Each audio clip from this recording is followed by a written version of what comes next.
Gini, sepak bola itu bukan cuma soal siapa yang nyetak gol paling banyak, tapi ini juga soal siapa yang mikirnya selangkah lagi maju, yang berani buat beda. Hari ini, yuk kita bedah satu pertandingan krusial yang benar-benar nunjukin filosofi seorang pelatih jenius yang sering banget dianggap kontroversial, Bojan Hodak. Kita bakal bongkar gimana sebuah rencana cerdik bisa membalikan semua prediksi yang ada. Di dunia sepak bola tuh selalu ada perdebatan abadi, persis kayak yang kita lihat di sini. Di satu sisi ada kubu idealisme, mainnya harus cantik, penguasaan bola harus dominan, pokoknya enak ditonton lah. Tapi di sisi lain ada kubu pragmatisme, yang penting efektif, hasil akhir itu segalanya, dan menang ya cuma itu tujuannya. Nah, Bojan Hodak, wah dia itu panglimanya kubu yang kedua. Filosofi Hodak ini sebetulnya simple, tapi ya itu sering banget dicibir. Buat dia, istilah kayak total football atau sepak bola menyerang itu nomor sekian. Kamu boleh kuasain bola 70%, tapi kalau ujung-ujungnya kalah, ya buat apa? Nah, pola pikir inilah yang dia bawa waktu Persib Bandung menghadapi lawan berat di panggung Asia. Oke, tantangan terbesarnya datang dari Selangor FC. Khususnya dari satu nama yang waktu itu jadi momok yang bikin ngeri, Faisal Halim. Dia ini bukan sekedar pemain bagus loh, saat itu dia adalah ancaman nyata yang lagi on fire banget. Coba kita lihat angkanya deh biar kebayang, 7 gol hanya dalam 6 pertandingan terakhir. Ini statistik seorang predator di kotak penalti. Ketajamannya bener-bener lagi gila-gilanya dan jadi sorotan utama banget sebelum pertandingan. Dan masalahnya bukan cuma itu. Selain jago banget nyetak gol, dia juga seorang kreator. 4 assist dalam periode yang sama. Artinya apa? Dia bisa hancurin pertahanan lawan sendirian, mau itu lewat gol atau umpan. Kelihatannya hampir mustahil buat dihentikan. Nah tentu aja kan, narasi kayak gini langsung digoreng habis-habisan sama media dan fans lawan. Persib takut sama Faisal Halim, gitu kata mereka. Ini tuh semacam perang psikologis yang sengaja dibuat buat neken mental Persib bahkan sebelum peluit ditiup. Tapi, buat pelatih sekelas Bojan Hodak, tekanan psikologis ini justru jadi petunjuk. Dia nggak ngelihat ini sebagai ancaman, tapi malah sebagai informasi yang berharga. Dia ubah semua kebisingan media itu jadi inti dari strategi permainannya. Cerdik banget. Jadi pertanyaannya sekarang, gimana coba cara ngalahin pemain yang kayaknya nggak bisa dihentiin?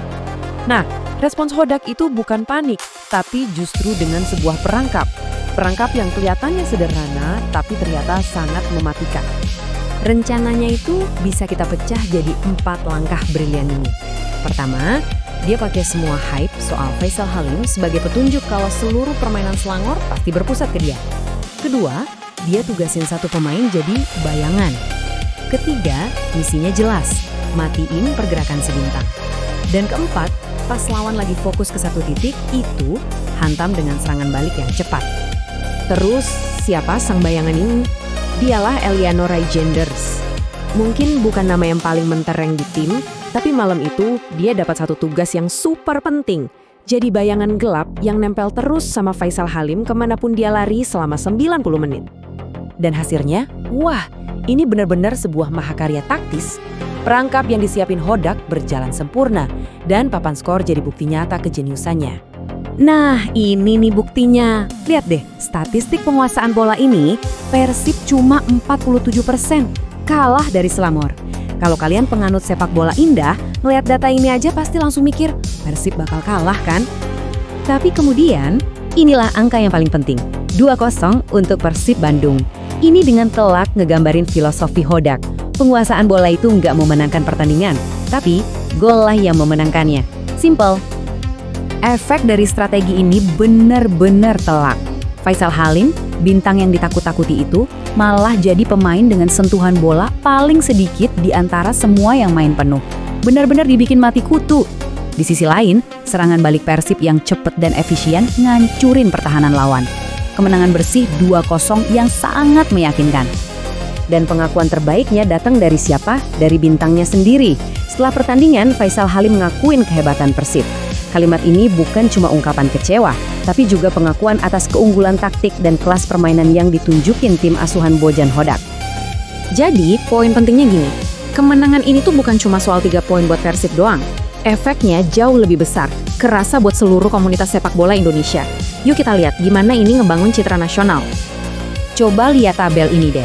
Kemenangan ini bukan cuma ngerubah angka di papan skor, tapi juga di peringkat AFC. Setiap poin yang didapat Persib itu langsung naikin koefisien Liga 1. Berkat kemenangan ini, kita berhasil naik ke posisi 21 di Asia, nyalip Liga Kamboja. Kelihatannya mungkin sepele, tapi ini penting buat harga diri Liga kita. Jadi intinya gini, setiap kali Persib berjuang di panggung Asia, mereka itu nggak cuma bawa nama Bandung, tapi juga ngegendong reputasi seluruh Indonesia di pundak mereka. Mereka ngebuktiin kalau Liga Indonesia itu layak diperhitungkan dan mampu bersaing. Saking konsistennya kesuksesan Hodak ini, namanya sampai jadi omongan di tingkat nasional loh. Tokoh berpengaruh kayak Dr. Tirta aja secara terbuka nyarani nama Hodak buat dipertimbangin jadi pelatih timnas. Dia ngelihat Hodak ini sosok yang gak banyak gaya tapi bisa ngasih hasil nyata. Nah, ini ngebawa kita ke pertanyaan penutup yang menarik banget. Di tengah kerinduan kita akan prestasi, apa jangan-jangan pelatih pragmatis yang fokusnya cuma menang kayak Bojan Hodak yang gak peduli sama sepak bola indah, justru adalah sosok yang paling dibutuhkan sepak bola Indonesia saat ini? Sebuah pemikiran buat kita renungkan bareng-bareng.